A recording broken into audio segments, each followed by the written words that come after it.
그 다음 아이템은 뭐로 준비해 오셨습니까? 네, 당원 게시판 수사가 네. 재개되었다라는 건데요. 그렇죠. 네. 뭐 어떤 이제 신문에서는 1년 동안 중단이 되었다라고 하지만 정확하게는 1년 8개월입니다. 네. 이제 약 2년 가까이 이 사건이 그냥 묻혀져 있었는데 네. 많은 분들이 궁금해하세요. 네.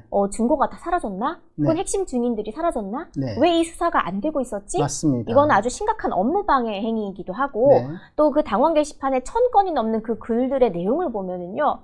정말 입이 그냥 턱하고 벌어집니다. 인신공격성 멘트들이 너무 맞아요. 많습니다. 네. 네, 그래서 이런 여러 가지 이 정황들이 넘쳐나고 있고 네. 아카이브에 저장이 되어 있는 네. 민간인들에게 아카이브에 저장이 되어 있을 정도인데 네. 왜 경찰은 수사를 하지 않았나 네. 라는 그런 의문들이 많았는데 이제 수사를 재개한다라고 했고 어제 경찰 브리핑에서 간략하게 이것에 대해서 논한 것이 있는데요. 그 내용은 너무나도 심플합니다. 수사를 그동안 안 했던 것이 아니다. 하고 있었다라고 이야기를 하는데 과연 이것이 1년 8개월 동안 끌었어야 할 사안인가? 네. 라고도 많은 분들이 궁금해하고 계십니다. 아니, 근데 수사의 초점은 역시 그 소위 그 당시에 도곡동인가요? 강남 한동훈 의원의 집으로 수용되는 그 주변에서 수용되는 그 컴퓨터 2대 그리고 IP 주소 2개 요거를 공개하는 간단하게 끝날 일이 아닌가요? IP를 추적을 했답니까?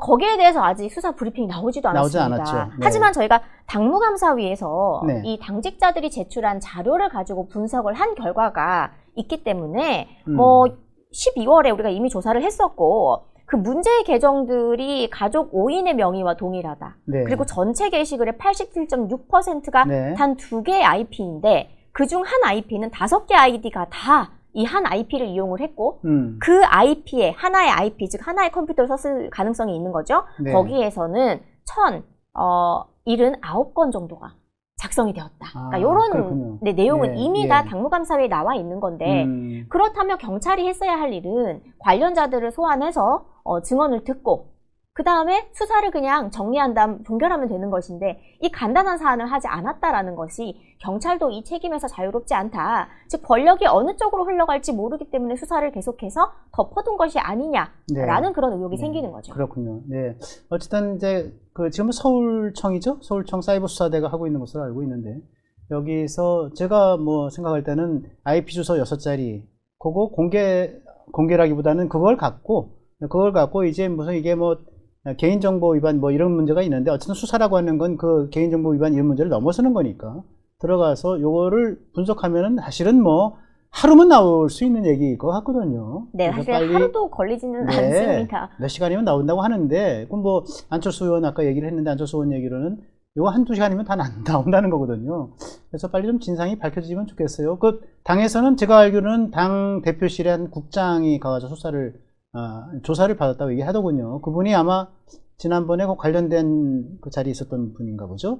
네, 당시에 이것이 당직자선, 그러니까 홍보국의 국장이나 부장이나 네. 과장이나 우리 당의 그 당직자분에 의해서 이 게시판이 셧다운이 되었는지 네. 혹은 당시에 한동훈 대표 시절에 임명했던 홍보위원장이 또 있습니다. 장서정 씨. 네. 네, 그래서 그분의 지휘하에 게시판이 셧다운이 된 것인지 그걸 봐야 됩니다. 네. 이 한 정당의 셧다운을 개인이 임의로 명령을 내려 할 수 없죠. 할 수가 없습니다. 당대표의 지시가 아니면 사실은 어렵다고 보는 게 중론입니다. 맞습니다. 네. 그래서 이게 영업방해 혐의도 있기 때문에 이런 부분을 좀 밝히는 것이 아마 첫 번째 수사 내용이 될 것 같다라고 많이들 말씀을 하고 계시는데요.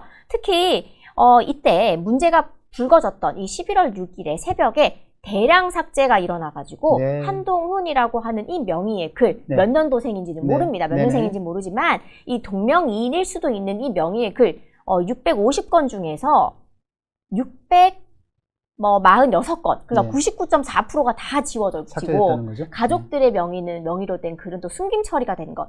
이 지시는 또 누가 내렸는지 이것도 경찰이 밝혀야 할 내용이라고 하고 있습니다. 네, 어쨌든 이번 수사 재개를 통해서 진상이 확실하게 좀 밝혀지면 좋겠습니다. 어쨌든 이런 것이 지금 한동훈 복단론이라든가 아니면 당내에서 한동훈을 왜 출당까지 시켰느냐라고 하는 여러 가지 이제 공격, 빌미가 되는 것들이었기 때문에 사실 이런 수사를 통해서 그 진상이 밝혀지고 그래서 이제 이런 당내 분란도 좀 뭔가 가닥을 잡히는 그러한 계기가 좀 됐으면 좋겠다 이렇게 생각이 듭니다. 네, 맞습니다. 이 사안의 본질은 당연히 뭐 익명으로 쓸 수 있는 거 아닌가라고들 많이 생각하실 수도 있지만 이 익명으로 쓴 글이 우리 당에 있는 동료 의원들 그리고 자당의 당시 대통령을 향하고 있었다라는 그 지점에서는 이 당원 당규의 품위 유지 위반이 너무나도 심각하기 때문에 네, 이 부분이 그리고 또 조작이고 조직적으로 만약에 형성이 되었다면 이것은 여론 조작, 드루킹이랑도 관련이 있기 때문에 그래서 많은 당원분들이 이 사안을 중대하게 보고 있다라고 말씀을 드리고 싶습니다.